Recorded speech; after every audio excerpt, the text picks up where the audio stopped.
అందమైనది, వెండి వంటిది. భక్తిహీనుల ఆలోచన పనికి మాలినది. నీతిమంతుని పెదవులు అనేకులకు ఉపదేశించుచు బుద్ధి లేకపోవట చేత మూఢులు చనిపోదురు. యెహోవా ఆశీర్వాదం ఐశ్వర్యం ఇచ్చుచు నరుల కష్టం చేత ఆశీర్వాదం ఎక్కువ కాదు. నేను మోషేతో చెప్పినట్లు మీరు అడుగుపెట్టు ప్రతి స్థలము మీకు ఇచ్చుచున్నాను.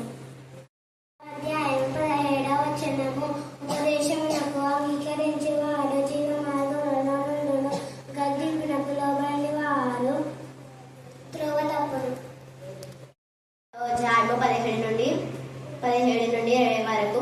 సామెతల గ్రంథము 10వ అధ్యాయము 17 నుండి 20 వరకు. ఉపదేశం అంగీకరించు వాడు జీవ మార్గంలో ఉన్నాడు. గద్దింపునకు లోబడని వాడు త్రోవ తప్పును. అంతరంగమున పగ ఉంచుకొని వాడు అబద్ధికుడు. కొండము ప్రచురము చేయవాడు బుద్ధిహీనుడు. విస్తారమైన మాటలను దోషముండక మానదు. తన పెదవులను కాచుకొనువాడు బుద్ధిమంతుడు. నీతిమంతుని నాలుక ప్రశస్తమైన వెండి వంటిది. భక్తిహీనుని ఆలోచన పనికి మారినది.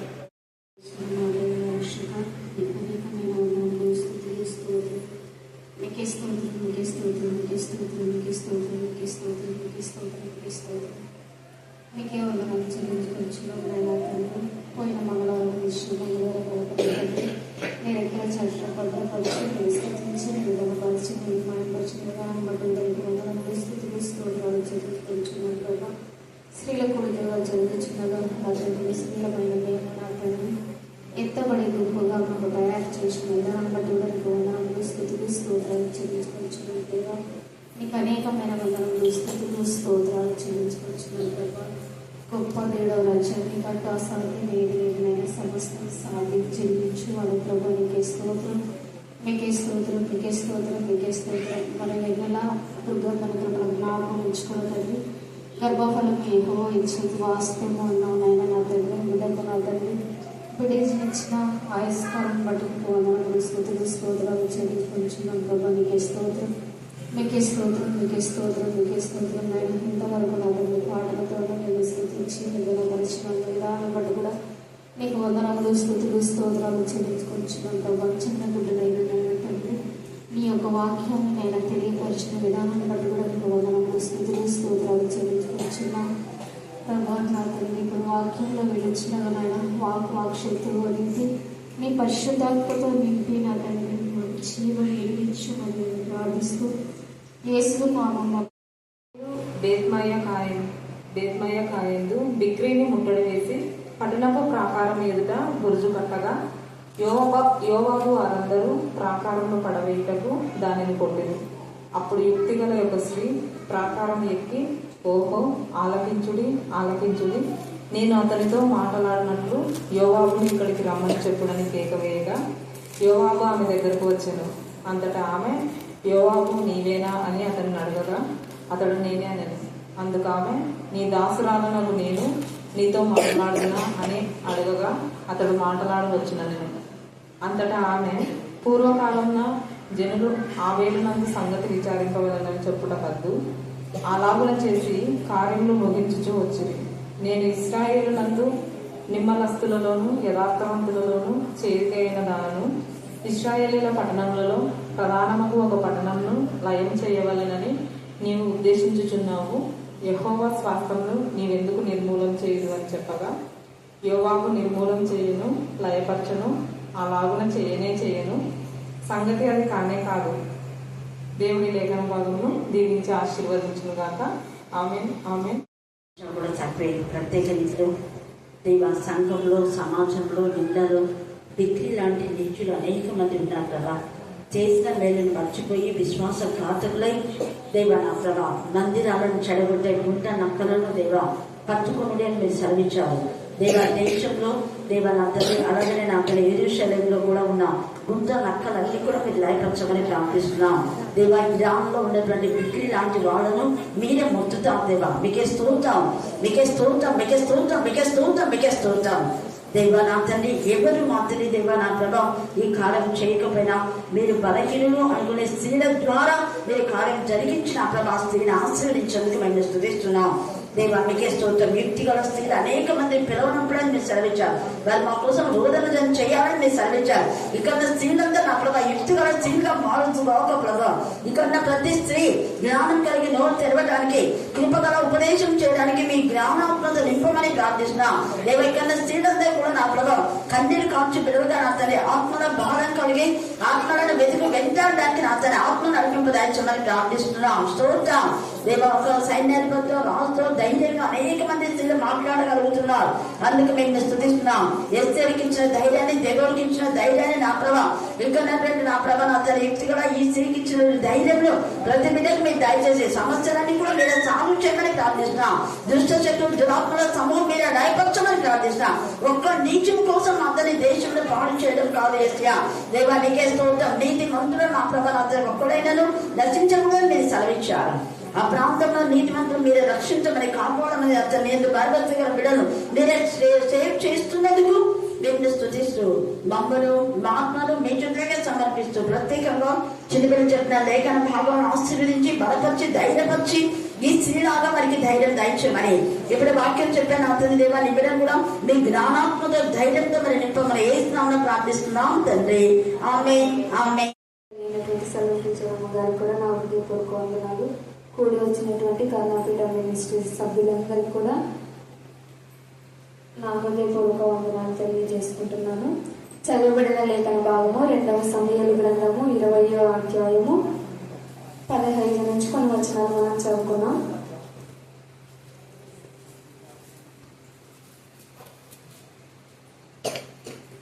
ఇక్కడ మనం చూసినట్లయితే ఈరోజు మామూలుగా నేను సిద్ధపడింది కనాను స్త్రీ గురించి చెప్పాలనుకున్నా. కానీ ఇంతకుముందు కొంచెం ఓకే బ్రీఫ్గా మాత్రమే నేను చూసుకున్నా.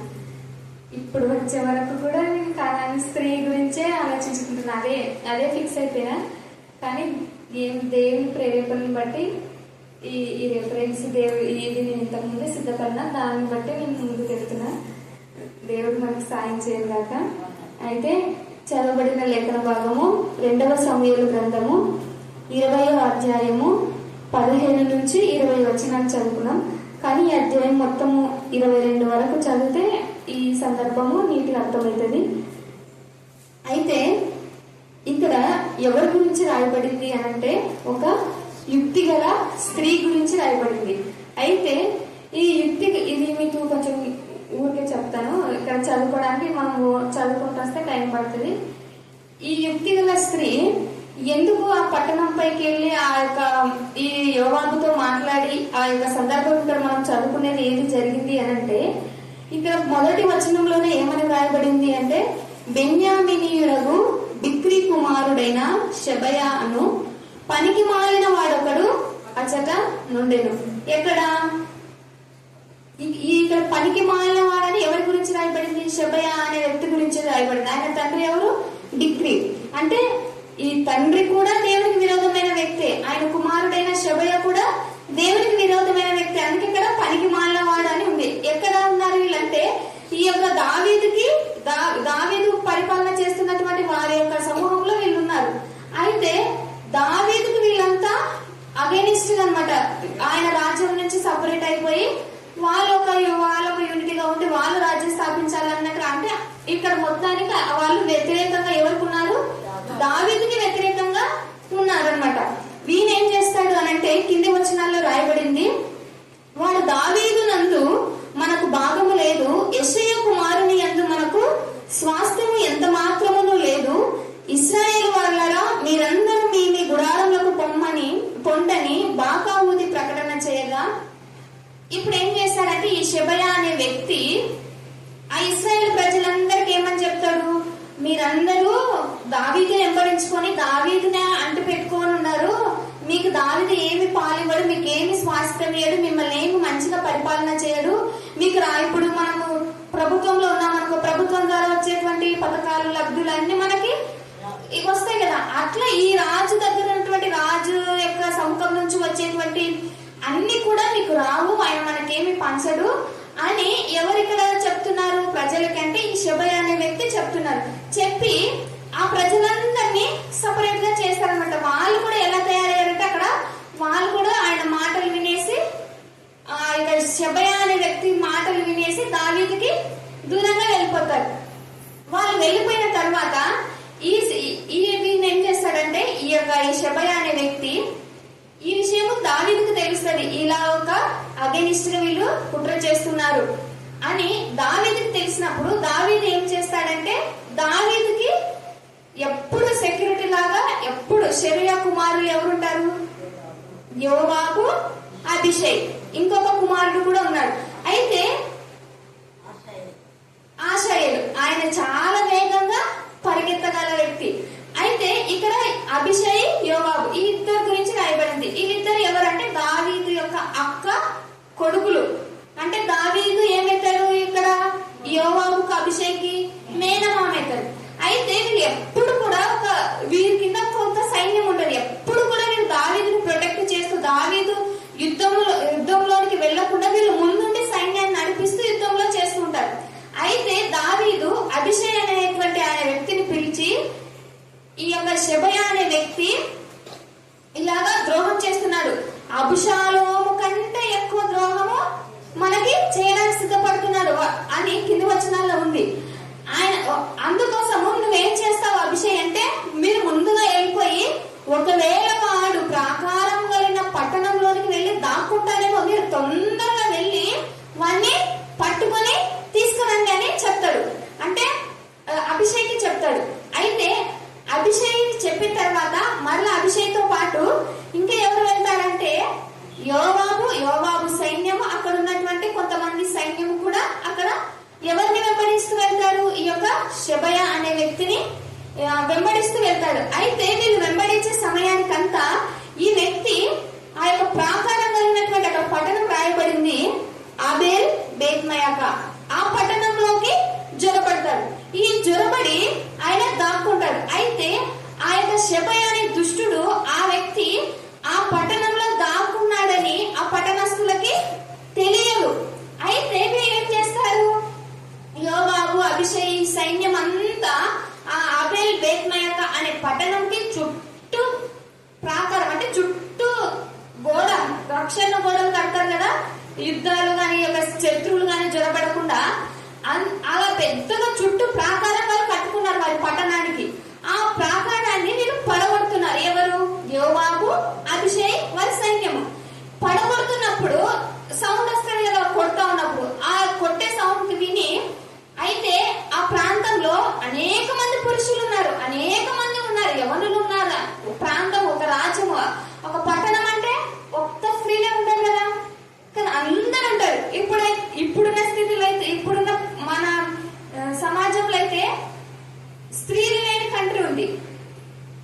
స్త్రీలు లేని కంట్రీ ఓన్లీ పురుషులు. అంటే వాళ్ళు ఎవరంటే దేవునికి వాటికన్ సిటీలో వాళ్ళు దేవునికి సమర్పించుకున్న వాళ్ళు. అక్కడ వాళ్ళు ఒక క్రమంలో అన్నమాట, లిమిట్ లో ఉంటారు జనాభా. అయితే అక్కడ పురుషులు మాత్రమే ఉంటారు. వాళ్ళు పవిత్రంగా దేవుని కొరకు ఎన్నిక చేపడతారు. వాళ్ళు ఒకవేళ చనిపోయినారనుకో మరలా ఆ దేశ సభ్యత్వం తీసుకొని మరలా దాంట్లోకి వాళ్ళు వెళ్తారు, పురుషులుగా ఉన్న వాళ్ళు. అయితే ఇక్కడ అలా ఏమి లేదు. ఆ ప్రాంతం, ఆ పట్టణం అనేది. అయితే ఆ పట్టణంలో అనేక మంది స్త్రీలు ఉన్నారు, పురుషులు ఉన్నారు, యవనులు ఉన్నారు, బలాదులు ఉన్నారు, అందరూ ఉన్నారు. అయితే ఆ పట్టణంలోకి ఎవరు వచ్చి జరపడ్డారు, ఈ షెబయా అనే వ్యక్తి వెళ్ళి దాక్కున్నాడు. అయితే ఆ పట్టణంలో ఉన్న వారికి తెలియదు. అయితే వీళ్ళు ఆ గోడని కూల్స్తా ఉన్నారు. ఎందుకంటే ఆ పట్టణంలోకి ఎవరు జరపడ్డారు, దుష్టుడు జరపడ్డాడు. వాడిని పట్టుకోవడం కోసము వీళ్ళు గోడని పడగొడుతున్నారు. పడగొడుతూ ఉంటే ఎవరు నోరు మెలపట్లేదు. ఎందుకు, అక్కడ ఉన్నది ఎవరు, పడగొడుతుంది ఎవరు, అభిషేక్, యోవాబు. అభిషేక్ అంటే యోవాబు బలమైన వాడు, అలాగే మాట వినకపోతే వెనక ముందు ఏం పోలేదు చూడు, వెంటనే ఏం చేస్తాడు, చంపేస్తాడు. యోవాబు అనేక మార్లు దావీదు విషయంలో కూడా, దావీదును కూడా అనేక మార్లు ఆయన అంటాడు, నీవు అబ్షాలోము విషయం ఇంతగా ఏడుస్తున్నావే, యుద్ధంలో అబ్షాలోము బతికి మేము చనిపోయింటే అది నీకు సంతోషంగా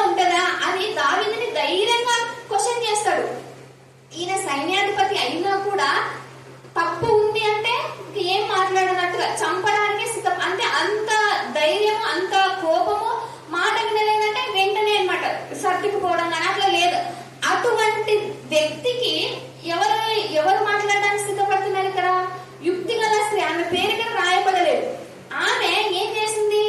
ప్రాకారం ఎక్కింది. ఇప్పుడు అదే ప్రాకారము ఎక్కగలిగేటట్టుంటే యోవాబు, అభిషేక్ వీళ్ళందరూ ఎక్కి అవతలకి వెళ్ళిపోవచ్చు కదా. వాళ్ళకి ఎందుకంత నష్టం? దాన్ని పడగొట్టాల్సిన అవసరం ఏముంది? వాళ్ళ సైన్యం అంతా కూడా ఆ ప్రాకారం ఎక్కి అవతలకి వెళ్ళిపోయి, ఎందుకంటే దేవుని బిడ్డలు అనవసరంగా ఏది నష్టపరచరు కదా. ఇప్పుడు వాళ్ళంతా ఆ పట్టణం వాళ్ళంతా మంచి వాళ్ళే, ఆ పట్టణం వాళ్ళంతా దేవుని బిడ్డలే. అందుకే నాకు చదివినంత పూర్వకాలంలో మేము చేసినవి, మేము నిమ్మలస్తులమని మేము చేసినవన్నీ ఒకసారి వాటన్నిటిని గుర్తు చేస్తూ అన్నట్టుగా యోవాబుతో మాట్లాడుతుంది. అయితే వాళ్ళు దేవుని సంబంధులే. మీరు కూడా దేవుని యొక్క పిల్లలని మా మీద మీరు ఎందుకు ఈ విధంగా మమ్మల్ని నాశనం చేయడానికి వచ్చారు అన్నట్టుగా అక్కడ మాట్లాడుతుంది. అయితే వీళ్ళు ఆ గోడ ఎక్కి రావచ్చు కదా. వీళ్ళు ఎక్కి రాలేకపోతున్నారంటే ఆ ప్రాకారము బలము గలదైంది, అంటే చాలా ఎత్తుగా ఉండిండొచ్చు. అటువంటి ప్రాకారాన్ని ఎవరెక్కారు? ఒక స్త్రీ ఎక్కింది. ఇంతమంది సైన్యము, ఎంతమంది పురుషులు వాళ్ళు ఎక్కి రావచ్చు కదా. సైన్యం అంటే కొంచెం పర్సనాలిటీ ఉన్న వాళ్ళే ఉంటారు కదా, బాగా దేవదారిత్యం ఉన్న వాళ్ళు, మంచిగా ఉన్న వాళ్ళే ఉంటారు. ఇప్పుడు పోలీస్ ఎగ్జామ్ కి, పోలీస్ జాబ్ కి వాళ్ళు చెప్పిన హైట్ ఉండాలి, వాళ్ళు చెప్పిన బరువు ఉండాలి, ఆ విధంగా ఉంటది. అలాగా ఇక్కడ వీళ్ళ సైన్యంలో కూడా అటువంటి మంచి వ్యక్తులను వీళ్ళ సైన్యంలో ఉంచుకున్నారు. అయితే వీళ్ళ చేత కూడా కాలేదు, ఎందుకంటే వాళ్ళు పడగొట్టి దూసుకొని వెళ్ళిపోవాలి అని అనుకున్నారు. అయితే ఈమె ఏం చేసింది? ప్రాకారం ఎక్కి, అక్కడ ఉంది మనం ఇందాక చదువుకున్న దాంట్లో, ఆమె ఎక్కి అప్పుడు ఆ 16వ వచనం చూస్తే, అప్పుడు యుక్తిగల ఒక స్త్రీ. అంతవరకు అభిషేక్, యోవాబు మీరు ఎందుకు ఈ గోడ పడగొడుతున్నారు, మా ప్రాకారాన్ని ఎందుకు కూల్చుతున్నారని అడగడానికి ధైర్యం చేసిన ఒక్క మగవారు కూడా అక్కడ లేరు. ఎందుకంటే అడిగితే చంపేస్తారేమో అని. అసలు అక్కడ ఎవ్వరు తెలపలేదు, ఎవ్వరు మాట్లాడలేదు. ఒక్క స్త్రీ ఒకవేళ అవుతారు, ఎందుకంటే అప్పుడు పెద్ద పెద్ద గోడలు మాట్లాడినా వినపడదు. అయితే ఆమె ఏం చేసింది? ప్రాకారం ఎక్కిందంటే ఎంత ధైర్యము. మనమైతే ఒక గోడ దుంకడానికో, ఒక చెట్టు ఎక్కడానికో దానిలో కూడా మనం సాహసం చేయం. కానీ ఈమె తన పట్టణాన్ని రక్షించుకోవడానికి, తన ప్రజలు అంటే దేవుని సంబంధులు అందరినీ రక్షించుకోవడానికి ఎంత సాహసం చేసింది ఈమె కదా. అయితే ఆమె ప్రాకారం పైకి ఎక్కి పిలుస్తా ఉంది. ఇక్కడ 16వ వచనం చూస్తే, అప్పుడు యుక్తిగల ఒక స్త్రీ ప్రాకారం ఎక్కి, ఓహో ఆలకించుడి అని అంటుంది. ఇప్పుడు దూరంగా ఉన్న వ్యక్తులు, లేదా మనకి కొంచెం దూరంగా ఉండి వాళ్ళని పిలవాలంటే మనం ఎలా పిలుస్తాం? గట్టిగా పిలుస్తాం. ఇప్పుడు పొలాల్లో కూడా కొంచెం ఈ గెట్టున్న వాళ్ళు, ఆ గెట్టున ఉన్న వాళ్ళని పిలవాలనుకో ఎలా పిలుస్తాం? కేకలేసే పిలుస్తాం. అలాగా ఈమె కూడా వాళ్ళకి వినపడదు, వాళ్ళకి కొంచెం దూరంలో ఉండిండొచ్చు. అయితే పెద్ద ప్రాకారం కదా, అంత పైకి ఎక్కి ఆమె ఎలా పిలుస్తుంది? ఆలకించుడి వినండి, నేను చెప్పేది వినండి, గోడ కూర్చుంటే వినండి అని వాళ్ళకి సందేశం ఇస్తుంది. అంటే ఆమె వాయిస్ కూడా దేవుని కొరకు అక్కడ వాడబడింది. అంటే మనమైతే ఇప్పుడు మనం ఏదైనా మనం అరవగలిగినాం, చెప్పగలిగినాం అనుకో, మైక్ లేకుండా చెప్పగలిగినాం అనుకో, ఈ గడప వరకే మన వాయిస్ వచ్చేది. కానీ ఆమె ఎంత గట్టిగా ఆ విధంగా చెప్పాలని పిలవగలుగుతుందంటే ఆమెకి ఎంత గంభీరమైన వాయిస్, అంటే ఆమె ఎంతగా ధైర్యం చేసి ఆ విధంగా అక్కడ వాడబడినట్లుగా మనం చూస్తాం. అయితే ఏమంటుంది అంటే, నేను నీతో మాట్లాడాలి. ఈ అంతటికి అధిపతి ఎవరు, అక్కడ ఉన్న సైన్యం ఎవరో తెలుసు వారి యొక్క డ్రెస్ ఆఫ్ స్టైల్. ఎందుకంటే ఆర్మీకి ఒక డ్రెస్ యూనిఫామ్ ఉంటది, పోలీసులో ఎస్ఐకి ఒక యూనిఫామ్, కానిస్టేబుల్ కి ఒక యూనిఫామ్, సిఐకి, డిఎస్పీకి ఒక యూనిఫామ్. దాన్ని బట్టి మనం వీళ్ళు క్యాడర్ కి సంబంధించిన వాళ్ళని మనం గుర్తుపడతాం. అలాగే యోవాబు దగ్గర ఉన్న సైన్యమును బట్టి ఆమె గుర్తుపట్టగలిగింది. వీళ్ళు దావీదు సైన్యము, వీళ్ళు దావీదు వాళ్ళు. అందుకే వీళ్ళు మొదట పరిచయం. అందుకే యోవాబు నీవేనా అని అక్కడ అడుగుతుంది ఆమె. అప్పుడు ఆమె గుర్తుపట్టింది వీళ్ళంతా దావీదు సైన్యం అని. గుర్తుపట్టిన తర్వాత ఆమె అడుగుతుంది, నీవేనా అని అడిగితే, అవును నేనే అని యోవాబు అంటాడు. అన్న తర్వాత నేను నీతో మాట్లాడాలి, నువ్వు ఎందుకు పట్టణం కూలుస్తున్నావు, ఏం జరిగింది, ఎందుకు కూలుస్తున్నావు, మేము దేవుని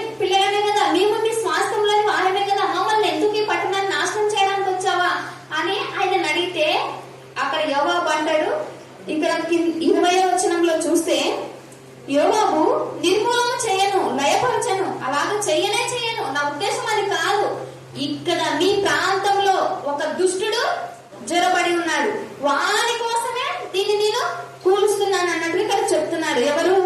యోవాబు. షెబా అను ఎఫ్రాయిము మన్యపు వాడు 21వ వచనంలో చూస్తే, బిక్రీ కుమారుడకు షెబా అను ఎఫ్రాయిము మన్యపు వాడు ఒకడు రాజైన దావీదు మీద ద్రోహము చేసి ఉన్నాడు. ఎవరి మీద? దావీదు మీద ద్రోహం చేసి ఉన్నాడు. దావీదు యొక్క సింహాసనాన్ని తీసుకోవాలని ప్రయత్నించిన సొంత కొడుకే ఏమయ్యాడు? చనిపోయాడు. సొంత కొడుకునైనా వారు వదిలిపెట్టారు అక్కడ? లేదు. అటువంటిది ఈయన వేరే వంశానికి చెందినటువంటి, ఇక్కడ బెన్యామీనుడు అని రాయబడింది. అటువంటి వ్యక్తి ఈయన కంటే ముందు ఎవరు చనిపోయారు? అబ్షాలోం చనిపోయాడు. అంత వ్యతిరేకంగా యుద్ధం చేసి దేవునిపై దావీదుపై తిరుగుబాటు చేసి చనిపోయాడు అబ్షాలోం. నీ సొంత కుమారుడే వ్యతిరేకమైనప్పుడు చనిపోయాడే, నేను బయటవాణి కదా, నన్ను ఎలా వదిలిపెడతారు దావీదు సైన్యం నన్ను ఎలా వదిలిపెడుతుంది నేను దావీదుకు వ్యతిరేకంగా ఉంటే అనేటువంటి భయం కానీ అక్కడ ఏమీ లేదు ఎవరికి? షెబా అనే వ్యక్తికి. అయితే దావీదు మీద ఆయన ద్రోహం చేసి ఉన్నాడు. మీరు వానిని మాత్రము అప్పగించుడి, తోడనే నేను ఈ పట్టణంలో విడిచిపోదునని చెప్పగా ఏమన్నాడు? ఒక దుష్టుడు జొరబడ్డాడు, వాడు దావీదుకు ద్రోహం చేశాడు, వాడిని అప్పగించు, వెంటనే నేను పట్టణాన్ని ఇడిచిపెట్టి వెళ్ళేస్తాను. ఎందుకంటే చుట్టూ ముట్టడి వేసినాడు. ఆ ప్రాకారానికి చుట్టూ సైన్యం అంతా చుట్టూ ముట్టడి వేసింది ఆ యొక్క ప్రాకారానికి. అయితే ఇక్కడ కింది వచనంలో చదివితే ఆమె ఏమని సమాధానం చెప్తుంది అంటే, ఆమె యోవాబుతో 21 చివరి భాగంలో ఆమె యోవాబుతో చిత్తము వాని తల ప్రాకారము పై నుండి పడవేయబడునని చెప్పి పోయి తాను యోవాబుతో పలికిన యుక్తి గల మాటలను జనులందరికీ తెలియజేయగా వారు బిక్రీ కుమారుడు షెబా యొక్క తలను ఛేదించి యోవాబు దగ్గర దాన్ని పడవేసిరి. కాగా అతడు బాగా ఊదించిన తరువాత జనులందరూ ఆ పట్టణంను విడిచి ఎవరి గుడారంలోకి వారు పోయిరి. ఇక్కడ చూస్తే ఏమంటుంది ఆమె? అయ్యా చిత్తము. ఇక్కడ ముందు వచనాల్లో కూడా నిన్ను దాసునాలని ఏమంటుంది ఆమె. అంటే అంత ధైర్యం, అంత తెగింపు ఉన్నామే. మాటలో కూడా ఏముంది? విధేయత, తగ్గించుకుంది. కొంతమంది గర్వంగా మాట్లాడతారు, కొంతమందికి ధైర్యం ఉంటది కానీ తగ్గింపు ఉండదు. ఇక్కడ ఈ స్త్రీకి ఎంత ధైర్యం ఉన్నా, అంత ఒక పురుషుడి కంటే ఎక్కువ పురుషులు చేయలేని సాహసం ఇలా చేసింది. అటువంటి స్త్రీ విధేయత కూడా, మేము నిమ్మరస్తులం కదయ్యా అని, మేము యథార్థవంతులలో చేరిన వారం కదయ్యా అని యోవాబుతో ముందు వచనాల్లో, పైన వచనాల్లో ఆమె మాట్లాడుతుంది. అటువంటి మమ్మల్ని ఎందుకు నువ్వు చంపాలని ఉద్దేశిస్తున్నావు, ఎందుకు మమ్మల్ని నాశనం చేయాలనుకుంటున్నావు అంటే, లేదు నేను మిమ్మల్ని చంపడానికి కాదు, నేను మిమ్మల్ని నాశనం చేయడానికి కానే కాదు. అయితే మీ పట్టణంలో దుష్టుడు జొరబడి ఉన్నాడంటే వాళ్ళకి తెలియకుండానే వాడు వచ్చి అక్కడ ఉన్నాడు. అందుకోసమే వాళ్ళు ఏం చేస్తారు? సరే అయ్యా మాకు కొంచెం సమయం, వాడు ఎక్కడున్నాడో వాడిని మీకు వెదకి వాని తలను ఛేదించి, అంటే వాని తలను తెగనరికి నీ పాదాల దగ్గర నీ దగ్గర వేసేస్తాం, మాకు కొంచెం సమయం, అయితే మా ప్రాకారాన్ని కూల్చొద్దు అని వాళ్ళ ఆమె అక్కడ పట్టణం మొత్తం క్షేమం కొరకు, పట్టణం అంతటి కొరకు, ఆ ప్రాంతంలో సైన్యం అంతా వెళ్ళిపోయింది అనుకో, ఆ దుష్టుడు ఒక్కరి కొరకు. అంతే కదా, యుద్ధంలో శత్రువులే చనిపోరు, అనేక మంది చంటి బిడ్డలు, అనేక మంది ఆ యుద్ధంకి ఎటువంటి సంబంధం లేని వ్యక్తులు కూడా అనేక మంది చనిపోతారు.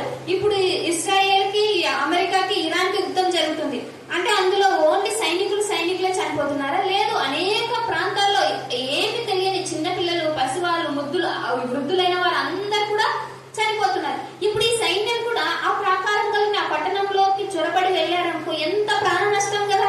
వాడిని వెతకడానికి ఆ విధంగా జరగవచ్చు. ఆ యొక్క యుద్ధం అంటేనే అనేక మంది అమాయకులైన ప్రజలు కూడా చనిపోతారు. అయితే అటువంటి ఏ పరిస్థితి లేకుండా ఆమె ఆ యొక్క పట్టణాన్ని రక్షించుకోగలిగింది. అయితే ఇక్కడ ఉన్నటువంటి ఈ సందర్భం అంతా ఏంటి అంటే, షెబా అనే దుష్టుడు తెలియకుండానే వారి పట్టణంలోకి జొరబడిపోయాడు. అయితే దుష్టుడు కూడా తెలియకుండానే మన జీవితాల్లోకి చొరబడతాడు. వాడు ఎప్పుడు వచ్చింటాడో మనకి తెలియదు, ఎప్పుడు వచ్చింటాడో మనకి తెలియకుండానే వాడు దుష్టుడు మన జీవితాల్లోకి, మన హృదయాల్లోకి, మన కుటుంబాల్లోకి జొరబడతాడు.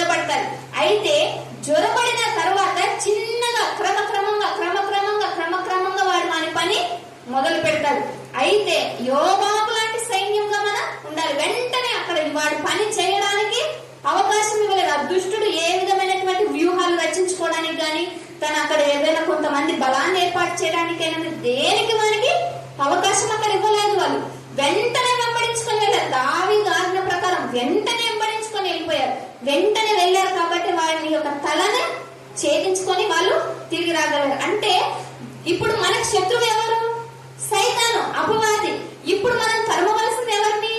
దుష్టుని. ఇప్పుడు అభిషేయి యొక్క యోవాబు వీళ్ళు ఎవరిని తరుముతున్నారు? షేబా అనేటువంటి దుష్టుని. వాడు జ్వరపడిపోయాడు కాబట్టి వాడిని ఎలాగైనా బయటికి లాక్కొని రావాలి. అయితే మన కుటుంబాలలో మన జీవితాలలో ఎవరు జ్వరపడడానికి వస్తున్నాడు? సైతాన్. వాడు తప్ప మన జీవితాలని చిచ్చులు పెట్టాలని, నాశనం చేయాలని, అనుమానాలు రేపాలని, గిల్లాలు పెట్టాలని ఇటువంటి పరిస్థితులన్నీ కల్పించేది ఎవరు తెలుసా? వాడే. వానికి కొంచెమే చాలు. ఇప్పుడు పాము వెళ్ళడానికి ఎంత ఎంత ఎంత ఎంత రంధ్రం కావాలా? కొంచెమే కదా.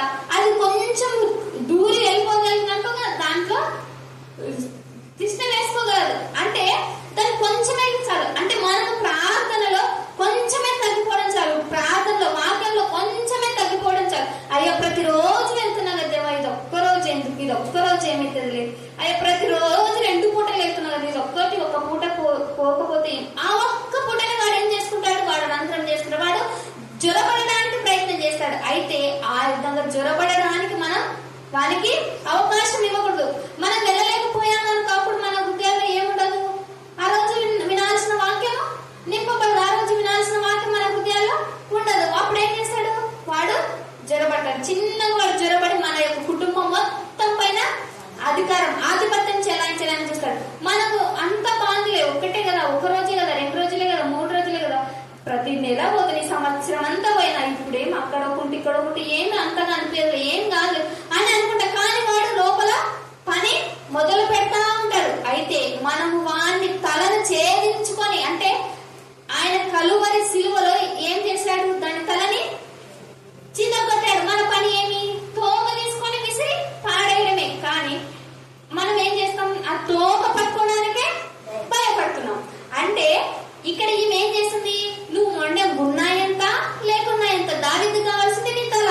నువ్వు ఇక్కడ పడి ఉండి శవమ ఏమైనా మాకు సంబంధం లేదు. కానీ నీ తల తెగవేసి వాళ్ళని సైనికుల్ని రానివ్వలేదు. వాళ్ళు ప్రాకారంలో దాంట్లోకి వాళ్ళ తల తీసి విసిరి వేశారు, తీసుకో ఈ దుష్టుణ్ణి అని. ఆ విధంగా మనము మన కుటుంబాలలో ఏలుబడి చేసే దుష్టుడంటే ఏది? అదేమంటారు? సైతాన్ ఏమన్నా దయ్యం పట్టి ఆ పరిస్థితి కాదు. వాడు జ్వరపడ్డాడంటే మన హృదయాల్లో సమస్యల రూపంలో జ్వరపడతాడు. మనకి దుఃఖాన్ని కలిగించే పరిస్థితుల్లో వాడు జ్వరపడతాడు. మనకి నష్టాన్ని కలిగించే పరిస్థితుల్లో వాడు జ్వరపడతాడు. అయితే వాడు ఏ విధంగా జ్వరపడినా వాడిని మనం చేయాల్సింది ఏంటి? తోక పట్టుకొని తీసి పాడేయాల్సింది, అంతే. ఒకవేళ మనం తోక అది మామూలుగా పాము చంపేసిన తల చిదగొట్టారనుకో, అది పాము చనిపోయింటది. కానీ ఏం చేస్తుంది? అది తోకతో ఎనికిలా కదిలిస్తూనే ఉంటుంది. మనం ఏం చేస్తాం? అది బతికే ఉందని భయపడి అంత దూరం వెళ్ళిపోతాం. ఎందుకు అంటే దాని సైతాన్ని ఆ యొక్క పాము అర్థంగా, పాము రూపంలో వచ్చి అది అర్థంగా పోల్చడానికి. ఎందుకంటే ఇదిగో దాని తలని చితకొట్టాను, అది మిమ్మల్ని నేను ఇంకా బతికే ఉన్నా, నాకేం బంధకాలు లేవు, నన్ను ఏం వేసే బంధించలేడు, ఇదిగో నేను ఇంకా బతికే ఉన్నాను అని తోక ఊపి మనల్ని భ్రమపరచడానికి, మనల్ని భయపెట్టడానికి. యేసయ్య భయపడాడు, ఎందుకంటే తల చితకొట్టాడు. మరి ఎవరు భయపడతారు? మనం భయపడతామనే తోక ఊపుతుంది. అయితే ఇప్పుడు చూడండి, మోషే సర్పాన్ని ఆ యొక్క ప్రజలందరూ ఎదుట తీసుకొచ్చి కర్రని కింద పడే పాము అవుతుంది అని అంటాడు. అంటే దేవుడు ఏమంటాడు? పాము అయిన తర్వాత దేన్ని పట్టుకోమంటాడు? దాని తోక పట్టుకొని పైకి లేపమంటాడు. అప్పుడు అది ఏమవుతుంది? కర్ర అవుతుంది. అంటే తోక పట్టుకోవడం మన పని, అంతే. దాని తలని ఎప్పుడూ దేవుడి చేత కొట్టేశాడు. అంటే దాని కోరలు, దాని బలము, దాని శక్తి, దాని ప్రభావం అంతా ఎవరు తీసేసినారు? దాని విషయం అంతా దేవుడు తీసేసినాడు. మనం దేనికి భయపడని అవసరం లేదు. అది తోక ఊపినా మనకి ఏమి హాని చేయలేదు. అయితే మనము ఏమైతాం? దానికి అయ్యో ఇది ఏం చేసాను తోకతో ఒకవేళ చంపేసామనుకో, ఒకవేళ అది మనల్ని తోకతో టచ్ చేసింది అనుకో, దానికి విషం ఎక్కడ ఉంటుందో తెలుసు, కూరలు ఎక్కడ ఉంటాయో తెలుసు, అయినా పాలు టచ్ చేసిందని భయం. అదేమన్నా విషయం తోకలోకి ఎక్కిందేమో, ఇది ఇక్కడ చనిపోయిన తోకలో నుంచి ఏమైనా విషయం నాకు అనిపించింది అన్ని తెలుసు మనకి. అది కూరలతో వేస్తుందని తెలుసు, కూరల్లోనే విషయం ఉంటుందని తెలుసు, అయినా భయపడతావు. ఎందుకు? అది మనల్ని ఆ విధంగా భ్రమపరిచింది, మనల్ని భయపెట్టాలని ఆ విధంగా భ్రమపరిచింది. అయితే మనము భయపడని అవసరం లేదు, దేనికి భయపడని అవసరం లేదు. అయితే ఇక్కడ ఆ యొక్క శబ అనే దుష్టుని తలను ఆ యొక్క స్త్రీ తీసి ఎక్కడికి వేసింది? యోవాబు దగ్గర తీసుకొచ్చి మర్యాద ఇచ్చింది. అక్కడ పడవేసి అని ఉంది. అంటే ఇక్కడ స్త్రీ ఎందుకు ఇక్కడ దుష్టుని ఇన్వాల్వ్ అయిందంటే, మన కుటుంబాలలో దుష్టుడు జొరబడినప్పుడు, మన కుటుంబాలలో సమస్యలు మనల్ని ఏలుబడి చేస్తున్నప్పుడు, మన జీవితాలలో ఏదైతే మనల్ని కలవరపెట్టే పరిస్థితులు మనల్ని వచ్చాయనుకో, అందులో ప్రాధాన్యత వహించవలసింది ఎవరు? స్త్రీనే. నువ్వు ప్రాకారం ఎక్కువ. ఏంటి ఆ ప్రాకారం? రక్షణ ప్రాకారం. ఆయన నా ప్రాకారం, ఆయన నా కొండ, ఆయన నా కోట, ఆయన శిఖరం పైకి ఎక్కువ. ఆయన శిఖరం పైకి ఎక్కినప్పుడు నీకు సైన్యం కనబడుతుంది. ఎవరా సైన్యము? పరిశుద్ధాత్మ ఎందుని ఆయన. ఇప్పుడు ఏలిషా ప్రవక్త కొండపైన ఉన్నప్పుడు వారి కన్నులందరూ తెలిసాయి. కొంతమంది అక్కడ వచ్చి వాళ్ళంతా సైనికులందరూ కూడా, సేవకులందరూ వచ్చినప్పుడు కూడా సైన్యం కొంతమంది అక్కడ ఉన్న వాళ్ళకి కనబడదు. కానీ ఎవరికి కనబడుతుంది? ఎలీషా ప్రవక్తకి కనబడుతుంది.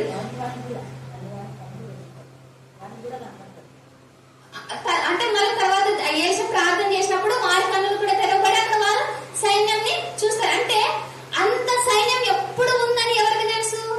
ఎలీషాకి తెలుసు. ఇంత సైన్యం ఉంది, వీళ్ళు ఎవరు వచ్చినా, ఏ రాజు వచ్చినా, ఎవరు వచ్చినా నన్నేమి చేయలేరని ఆయనకు తెలుసు.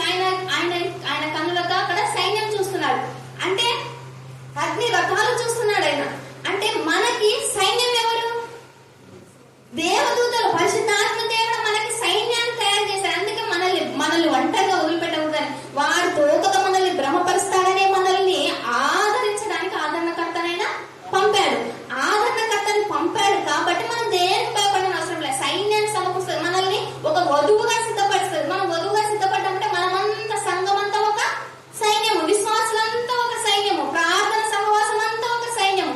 ఇప్పుడు ప్రార్థన సహవాసం అంతా కూడుకొని ప్రార్థన చేస్తారనుకో, అదే ఒక సైన్యం, అదే ఒక బలం. అలాగా అన్నమాట. అంటే మనము మన కుటుంబాలలో ఏ పరిస్థితి, ఏ సమస్య ఏదైనా మనల్ని భయపెట్టాలని, మనల్ని కృంగదీయాలని, మనల్ని ఇక దేవుని యొక్క ధ్యాస నుంచి దేవుని ఆరాధించాలని, వాక్యం వినాలని, చర్చికి వెళ్ళాలని, ఈ ధ్యాస నుంచి డైవర్ట్ చేయడానికి వాడు మనకి ఎన్నెన్నో ఉపాయాలు, ఎన్నెన్నో అపాలు, ఎన్నెన్నో కల్పిస్తాడు. అయితే వాటన్నింటి నుంచి మనల్ని దేవుడు విడిపించి తనకి ఇంకా ఇంకా నూతనమైన విధానంలో ఇంకా మనల్ని బలపరుస్తాడు. అంటే ఇక్కడ ఈ యొక్క అధ్యాయంలో రాయబడిన మాట ఏంటంటే, శబయ అనే దుష్టుడు తెలియకుండానే పట్టణంలోకి జొరబడిపోయాడు. అయితే మన జీవితాల్లో కూడా దుష్టుడు తెలియకుండా జొరబడిన పరిశుద్ధాత్మ దేవుడు మనకు సహాయం చేస్తాడు. ఇదిగో దుష్టుడు ఉన్నాడు, వాని తరిమి కొట్టు, వాని తలని ఛేదించు, వాని పొరపాటున మెల్లమెల్లగా నువ్వు పో పో పో అంటావేమో, లేదు వాని తలనే చిత్తగొట్టు, వాని తలనే తీసేయి. అంటే మరలా ఇంకెప్పుడు వాడు మీ ప్రాంతంలోనికి, మీ యొక్క కుటుంబాల్లోకి, మీ యొక్క జీవితాల్లోకి ఎప్పుడు కూడా వాడు ఇంకా రాడు. తల చిత్తగొట్టాడనుకో ఎప్పుడు రాదు. వారి యొక్క అడ్రస్ ఉండదు. చేయో కాలో తీసేస్తే మరలా కొంత సైన్యాన్ని ముట్ట కట్టుకొని మరలా అటాక్ చేస్తాడు. అంటే ఇక్కడ దుష్టుని దేవుడు సమూల నాశనం చేసేసాడు. అయితే మనము ఎప్పుడైతే ప్రార్థన, వాక్యము, దేవుని అందరి ఆ యొక్క ప్రార్థన జీవితం, పరిశుద్ధాత్మ దేవుని యొక్క సహవాసము మనం ఎప్పుడైతే దూరం జరుగుతామో, చిన్న వాడు తోకతో ఎంటర్ అవుతాడు. వాడు తోకతోనే ఏం చేయడు, వాడు తోకతోనే మనం పనిచేసేది. అయితే మనం తోకకే భయపడుతున్నాం. అయితే ఈ లోకానుసారంగా చూసి ఏ పరిస్థితి మనల్ని ఎప్పుడు ఎంత మాత్రం కృంగదీయదు, పడగొట్టదు. దేవుడి నుంచి జరపాలని ఎన్ని వాడు కలిగించినా ఏమి చేయలేడు. అయితే చివరికి జరిగేది ఏది అంటే, వాని తలని దేవుడు చిలగొట్టాడు. మనం దేనికి భయపడని అవసరం లేదు. ఏ స్త్రీ ద్వారా అయితే పాపం లోకానికి వచ్చిందో, ఏ స్త్రీ అయితే నువ్వు బలహీనమని దాన్ని లోపరుచుకొని, ఏ స్త్రీ ద్వారా అయితే నువ్వు పాపం ఏలుబడి చేస్తున్నానని అనుకున్నావో, ఆ స్త్రీ గర్భంలోనే యేసుక్రీస్తు వారు పుట్టారు. ఆ స్త్రీ గర్భంలో పుట్టిన యేసుక్రీస్తు వారే దాని తలని చితగొట్టారు. అంటే స్త్రీలు ఈ 2 సమయాల గ్రంథం ఎప్పుడు రాయబడింది? దావీదు కాలంలో రాయబడింది. అంటే దేవుని రాజ్యపాలనలో స్త్రీలు ఎక్కడ కూడా తక్కువ చేయబడలేదు, చులకన చేయబడలేదు. ఇప్పుడు మన భారతదేశంలో అయితే ఇప్పుడున్న స్వాతంత్రం మనకు ఒకప్పుడు స్త్రీలకి లేదు. ఎందుకు? ఒకవేళ భర్త చనిపోయినాడు అనుకో, భార్య విధవగా ఉండాల్సిన అవసరం లేదు. భార్య కూడా వారితో పాటు చనిపోవాల్సిన, మంటల్లో తోసేయాల్సిందే. ఆ విధంగా ఉండింది. అటువంటి ఆచారం అప్పుడు ఉండింది. ఒకవేళ ఆమె కొంతకాలం తర్వాత మరలా ఆమె ఒకవేళ ఆ విధంగా విధవగా ఉండగలిగింది అంటే ఆమె ఎవరిని చూడకూడదు, బయటకు తిరగకూడదు, కొన్ని నియమాలు, కొన్ని కట్టడాలు, ఎక్కడికి రాకూడదు, ఎవరితో మాట్లాడకూడదు. ఈ విధంగా అప్పుడు ఉంది. అయితే దేవుడు తన బిడ్డల ద్వారా బ్రిటిష్ వారే మనకు చట్టాలు తీసుకొచ్చారు. మన పక్షంగా పోరాడింది కూడా మిషనరీసే. ఈ దేశంలో ఉన్న వాళ్ళు వారికి సపోర్ట్ చేశారు. అది కూడా దేవుని పిల్లలే. అయితే దేవుడు మనకి ఆయన రాజ్యపాలనలో ఏముంది? సమానత్వం ఉంది. ఇక్కడ అంత ధైర్యం, అంత తెగింపు, అంతగా వాళ్ళు ఉండగలిగారంటే చూడు, వాళ్ళు ఆ రోజు యోవాబుతో ఆమె మాట్లాడగలిగింది. ఇప్పుడు మనం ఒకవేళ సీఎంతో మాట్లాడాలంటే మాట్లాడనిస్తారా? నాకు భయం మాట్లాడాలి. ఒకవేళ అవకాశం వచ్చినా మాట్లాడలేని అని అవకాశాన్ని కూడా చేజార్చుకుంటాం. కానీ ఎంత ధైర్యం ఈమెకి.